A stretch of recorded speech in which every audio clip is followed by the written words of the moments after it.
कुछ दिनों बाद ही आपको नौकरी मिले, ये प्रिपरेशन आपकी होनी चाहिए अभी से। सोचोगे चलो बीए हो गई तो एमए भी कर लेते हैं, बीएससी हो गई तो एमएससी कर लेते हैं, और बीकॉम हो गया फिर एमकॉम कर लेते हैं, तो 3 साल के बाद 2 साल और जोड़ लिए बट, तो 5 साल के बाद फिर भटकोगे। तो इसलिए आज इनके 12 पास करने के बाद 3 साल के बाद आप इनकी इस स्थिति में आ जाए कि आपको जॉब मिल जाएगी। ये आपका इनके पहले से हम आपको रास्ता दिखाने आए कि आप कैसे। एडी ऑफिस ग्वालियर में है, देखा है कहाँ पर है? अरे जी ठीक है। तो कहने का मतलब ये कि एडी ऑफिस में आपका जो जॉब लगेगा वहाँ देखिए हजारों कर्मचारी डेली जॉब करने जाते हैं, सरकारी नौकरी है उनकी, तो वो एसएससी के थ्रू ही उनकी भर्ती होती है। यदि आपने बात की पुलिस में कौन जाना चाहता है? खड़े हो जाओ। हम अपनी सोच से कुछ नहीं बनते, दूसरों को देख देख के बनते हैं। यानी कि एक ने शुरू किया ऐसा ही बनना है तो दूसरे ने भी ऐसा ही बनना है, और आपने कहा कि सब इंस्पेक्टर बनना, पीछे वाले ने कहा ऐसा ही बनना है।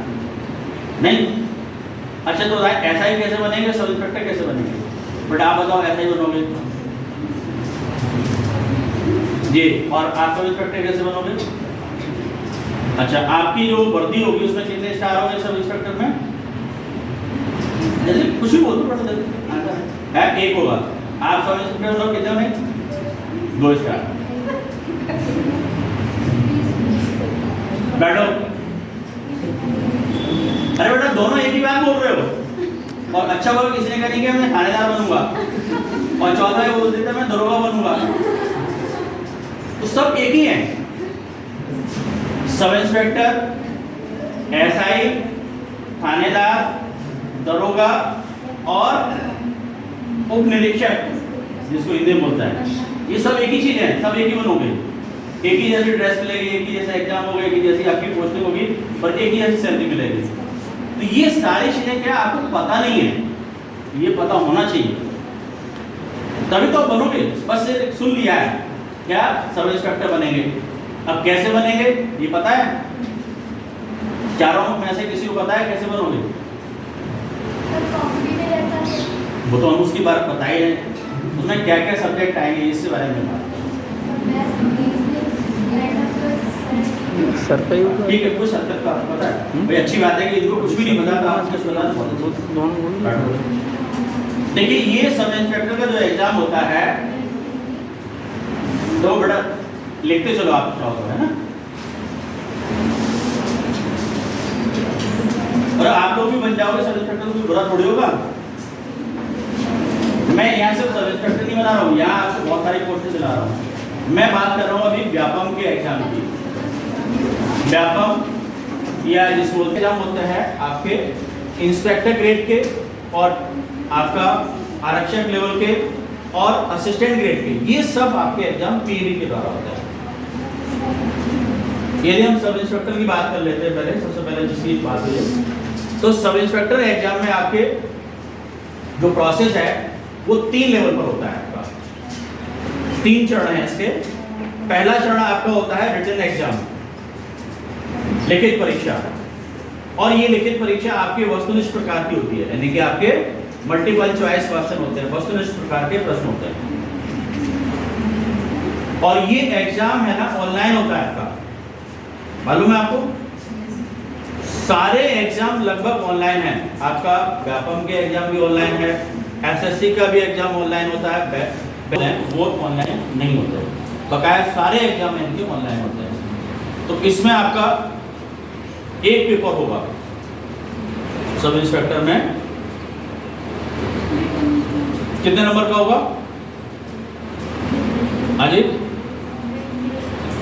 आएंगे 100 क्वेश्चन में आपका जीके, मैथ और रीजनिंग आएगा, और 70 नंबर की आपकी हिंदी आएगी, 30 नंबर की इंग्लिश आएगी।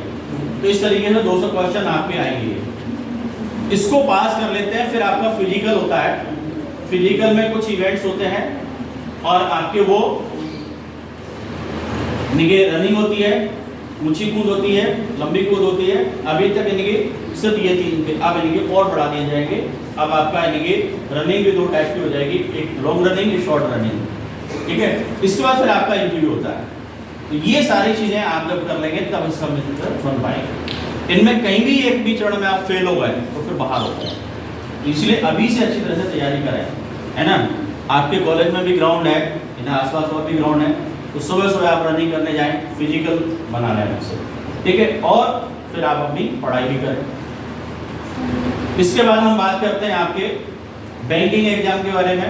तो वहाँ पर आपका ये जो पीओ का एग्जाम होता है वो 3 उसमें लेवल होते हैं, 3 चरण होते हैं पीओ का। पीओ का फुल फॉर्म क्या होता है? क्या भाई? बैंक पीओ का फुल फॉर्म क्या होता है? हाँ जी बताओ, अरे जो मन में आएगा बता दिया करो आपको। हाँ जी नहीं भाई, नौकरी तो चाहिए बैंक की।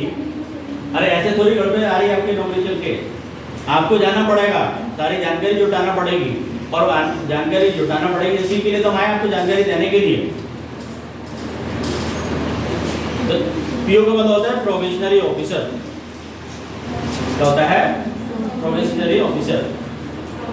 हाँ, इसके बाद यानी कि आपके 2 साल का यानी कि प्रोबेशनरी पीरियड होता है। उसके बाद आप बैंक मैनेजर बन जाओगे। क्या बन जाओगे? Bank manager. कितना अच्छा लग रहा है आपको? लग रहा है कि नहीं लग रहा? बैंक मैनेजर बन जाओगे। और तो बैंक पीओ में आपका जो एग्जाम होता है वो 3 लेवल पर होता है। पहला आपका रिटन एग्जाम होता है, आपका ऑब्जेक्टिव टाइप का प्री लिस्ट बोलते हैं। इसमें आपके 100 यानी कि क्वेश्चन आएंगे मैथ, रीजनिंग और इंग्लिश के। फिर आपका मेंस एग्जाम होगा, ये आपका इसमें और भी सब्जेक्ट पढ़ जाते हैं। इसमें आपका ये मैथ, रीजनिंग, इंग्लिश तो रहेगी, उसके अलावा कंप्यूटर और बैंकिंग अवेयरनेस, ठीक है, और आपका करंट अफेयर्स, ये टॉपिक भी आपके ऐड हो जाते हैं। इसके बाद सबसे इम्पोर्टेंट बात जो आती है, पीओ में आपका इंटरव्यू भी होता है और आपका क्लरिकल में नहीं होता है, ठीक है। तो ये सारी चीजें मैंने आपको बता दिया, एसएससी, बैंक का और पुलिस का बकाया सारी जानकारी हर तरह उनको आप लोगों ने सुना, और जिस सेवा में आपको जाना चाहते हैं उसकी जानकारी आपको दी सर ने, कि उसके लिए कौन कौन सा एग्जाम होता है, वो कौन सा बोर्ड या आयोग है जो कंडक्ट करता है, उसके क्या सिलेबस यानी पाठ्यक्रम है, ठीक है ना, कैसे प्रश्न आते हैं, ऑफलाइन होता है कि ऑनलाइन होता है, इसकी जानकारी सर ने आप लोगों को दी। अब मैं बात करूंगा उन लोगों से जो लोग सिविल सेवा में जाना चाहते हैं। सिविल सेवा मतलब आईएएस और पीसीएस। तो कितने लोगों ने हाथ उठाया था? घबराइए नहीं, मैं उन लोगों केवल एक, तो किसमें जाना, आईएएस बनना है कि पीसीएस बनना है? जी आईएएस बनना है। और कोई बनना चाहता है आईएएस? नहीं, अकेले। पीसीएस कितने लोग हैं जो पीसीएस बनना चाहते हैं? कोई भी नहीं, कोई बात नहीं, बढ़ जाएगी। अभी सही बात यह है कि इस बेरोजगारी के ज़माने में जो भी नौकरी मिल जाए वही चाहिए, ठीक है ना। लेकिन जिस दिन आप इंस्पेक्टर बन के या ये पुलिस बन के या डीएसपी बन के जिस दिन आप आईपीएस के सामने जाएंगे, और मैं आपकी जानकारी के लिए बता दूं कि जो भी वर्तमान में यहाँ के जो एसपी हैं मिस्टर अमित सांघी, और जब वो आपको बैठने के लिए नहीं कहेंगे तब आपको लगेगा कि थोड़ा सा और मेहनत कर दिए रहते, और अगर हम भी आईपीएस होते तो आराम से बैठते और ये मेरे सामने खड़े होते, ठीक है ना। और ये वही समय है जब आप एसआई बनने का और एसपी बनने का, ठीक है ना। समय निकल जाने के बाद आप कुछ भी नहीं बन पाओगे। ये समय ऐसा आएगा जब आप चाह के भी कुछ नहीं बन पाओगे। तो ये अभी निर्धारित कर लीजिए, नहीं इसमें कोई बुरी बात नहीं है अगर किन लोगों ने एसआई बनने का सपना देखा तो देखिए, क्योंकि सही बात यह है कि एक एसपी के अंदर पता नहीं कितने सब इंस्पेक्टर हों, ठीक है ना। वो पूरी जिले का जितना पुलिस प्रशासन है सब एसपी के निर्देशन और नियंत्रण में कार्य करता है, ठीक है ना।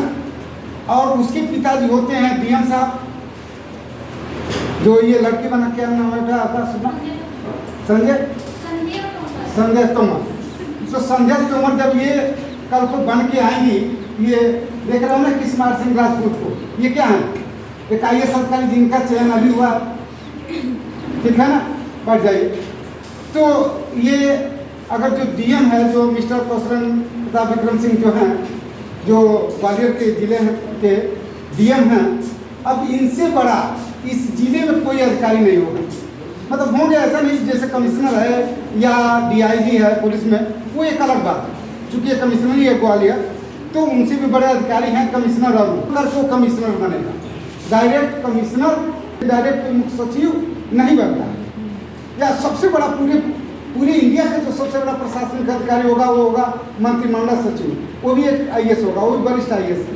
तो डायरेक्ट वो नहीं बनते, डायरेक्ट आप क्या बनोगे, IAS के थ्रू DM बनोगे पहले, ठीक है ना, उसके बाद ही प्रमोशन करके वहाँ तक जाओगे, राइट। अब मैं यहाँ पे मैं बता दूँ कि 2 कमीशन होता है, एक UPSC और दूसरा आपका स्टेट PSC। तो IAS और IPS, उसके नीचे के RTO या BDO या तमाम सारे जो पद होते हैं, उसके लिए एग्जाम कंडक्ट करता है MPPSC, ठीक है ना, मध्य प्रदेश लोक सेवा आयोग, जो इंदौर में है, ठीक। अब बेटा ये तो ठीक है कि ये सबसे पहले जीवन में ये जरूरी होता है लक्ष्य का निर्धारण करना, कि आपको बनना क्या है, फिर हम देखेंगे कि बनते कैसे हैं, राइट। तो इसमें से बहुत सारे लोगों ने अपना चॉइस कर लिया, किसी को बैंक मैनेजर बनना है, किसी को थानेदार बनना है, और एकमात्र स्टूडेंट जिसको IAS बनना है। तो मैं देखना, मुझे माफ़ करना, सर ने बाकी एग्जामों की जानकारी दे दी है, तो मैं पहले अपना परिचय दे दूं कि मैं जगदीश चौरसिया, मैं पिछले 15 वर्षों से दिल्ली में पढ़ा रहा था केवल UPSC के लिए, लेकिन सर के विशेष आग्रह पर मैं इसमें समीक्षा इंस्टीट्यूट में कोरोना काल के बाद से लगातार यहाँ पे हूँ। पहले आते थे, लेक्चर दिए, चले गए, लेकिन अब विगत 2 वर्षों से यानी कोरोना काल के बाद से अब मैं परमानेंट यहीं पर हूँ, यहीं पर अपनी सेवाएं दे रहा हूँ। तो मैं बात करता हूँ UPSC से, ठीक है ना, कि ये तो अच्छा कि आपने लक्ष्य निर्धारित कर लिया है, वो मैं नहीं करूँगा, लक्ष्य निर्धारित मैं नहीं करूँगा, लक्ष्य आपको निर्धारित करना। हाँ, जो आप लक्ष्य निर्धारित कर लेंगे वो कैसे मिलेगा, इसमें हमारी भूमिका जरूर है, ठीक है। अब इसमें भाई जिस दिन आपने BA का डिसीजन किया होगा, BCom का या BA, उस दिन तो आप कर लेंगे होगा ना, 3 साल लगातार परीक्षा देंगे, first year, second year, final year, तब बनेगा। उसी तरह से वहाँ पर भी ये 3 स्तर में एग्जाम होता है। वैसे वो आम बोलचाल की भाषा में कहा जाता है 3 स्तर, लेकिन होता 2 स्तर। पहला होता है, बेटा आपको पता है नहीं, तो आप ध्यान से सुनो, बाकी लोग भी ध्यान से सुने, लेकिन जिनको बनना वो बहुत ध्यान से सुनो कि ये 3 स्तर पे होता है। और दूसरा होता है मुख्य परीक्षा। अच्छा, मेरे आपके बीच ठीक ढंग से कम्युनिकेशन हो रहा है? तो प्रारंभिक परीक्षा में 2 पेपर होते हैं, एक पेपर GS का, दूसरा पेपर CSAT का। CSAT की ओर क्वालिफाइंग होता है और GS के पेपर से आपकी मेरिट बनती है, तब आप मुख्य परीक्षा देने के योग्य होते हैं। और जब आप मुख्य परीक्षा देते हैं तो वहाँ पे सबसे पहले आपका 300 नंबर का हिंदी, 300 नंबर का इंग्लिश 2 पेपर होता है। जब वो आप क्वालिफाई करते हैं तब आपकी बाकी GS की काफ़ी जांची जाती है। अब वहाँ पे GS के 4 पेपर होते हैं, ये 250-250 नंबर पे, तो 1000 का GS, एक ऑप्शनल कोई भी 23-24 इतिहास, भूगोल, विज्ञान और साइंस, कॉमर्स, भौतिक विज्ञान, रसायन विज्ञान, जीव विज्ञान, जो भी आप सब्जेक्ट पढ़ते हैं, ठीक है ना, साइंस के हो, कला वर्ग का हो, उसमें से कोई भी आप एक सब्जेक्ट लेते हैं और वो 500 नंबर का होता है और 250-250 नंबर के 2 पेपर होते हैं, यानी 1500 नंबर का हो गया। और एक पेपर आपका होता है ऐसे का जो 250 नंबर का होता है, यानी 1750 नंबर का आपका लिखित परीक्षा होता है। फिर जब इसमें क्वालिफाई आप करते हैं तब 275 नंबर का इंटरव्यू होता है, यानी टोटल आपका 2025 नंबर पर मेरिट आपका बनेगा। उसमें अगर बहुत अच्छा रैंक लाएंगे तो आप प्रॉपर आईएएस बनेंगे, उससे कम नंबर लाएंगे तो आप आईएफएस बनेंगे, उससे कम नंबर लाएंगे तो आप आईपीएस बनेंगे, उससे कम नंबर आएगा तो तमाम सारे जो अलॉट है आईआरएस मतलब Indian revenue service, Indian railway service, Indian postal service, तमाम सारे अलॉट पद हैं वो आपको मिलते हैं। राइट, ये तो बात हो गई यूपीएससी की। अब बात करेंगे हम लोग पीएससी। तो पीएससी में भी सेम पैटर्न है। अभी 2020 में इधर आप लोग कोरोना झेल रहे थे और उधर वो लोक सेवा आयोग अपना सिलेबस चेंज कर रहा था। तो उसने 2020 में जो सिलेबस चेंज किया है मध्य प्रदेश लोक सेवा आयोग ने, और वो वर्तमान में उसका स्वरूप यह है कि वहाँ पर भी प्री होता है और मेंस होता है, मतलब प्रारंभिक परीक्षा होता है और मुख्य परीक्षा होता है। और मुख्य परीक्षा 2 चरणों में होता है, एक लिखित और दूसरा इंटरव्यू। तो जो लिखित परीक्षा होता है वो होता है 1400 नंबर का। उसमें आपके 4 पेपर जीएस के होते हैं, जो शुरू से लेकर पहला पेपर, दूसरा पेपर, तीसरा पेपर 300 का होता है, यानी